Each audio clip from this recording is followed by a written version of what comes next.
ನಮಸ್ಕಾರ ವೀಕ್ಷಕರೇ, ಇದು ಸತ್ಯ.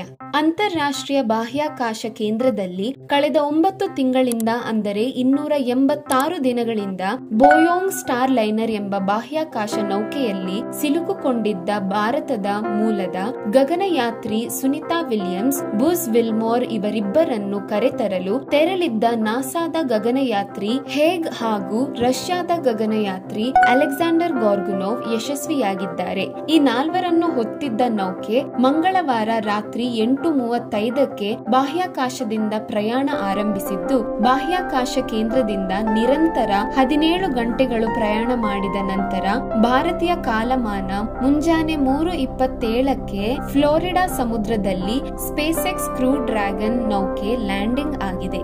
ಸಮುದ್ರಕ್ಕೆ ಬೀಳುತ್ತಿದ್ದಂತೆ ಸ್ಪೇಸ್ ಎಕ್ಸ್ ಕ್ರೂನ ಕ್ಯಾಪ್ಸ್ಯೂಲ್ ತೇಲಲು ಪ್ರಾರಂಭಿಸಿತು. ಕೂಡಲೇ ಅಮೆರಿಕದ ನೌಕಾಪಡೆ 4 ಬೋಟ್ ಸ್ಥಳಕ್ಕೆ ಧಾವಿಸಿ ತೇಲುತ್ತಿದ್ದ ಕ್ಯಾಪ್ಸ್ಯೂಲ್ ಅನ್ನು ಸುರಕ್ಷಿತವಾಗಿ ಬೋಟ್ಗೆ ಹತ್ತಿಸಿದರು. 4 ಗಗನಯಾತ್ರಿಗಳನ್ನು ಕ್ಯಾಪ್ಸ್ಯೂಲ್ ನಿಂದ ಸುರಕ್ಷಿತವಾಗಿ ಹೊರಗೆ ತೆಗೆದ ನಂತರ ಗಗನಯಾತ್ರಿಗಳನ್ನು ಹೆಲಿಕಾಪ್ಟರ್ನಲ್ಲಿ ನಾಸಾದ ಆಸ್ಪತ್ರೆಗೆ ಕರೆದೊಯ್ಯಲಾಯಿತು.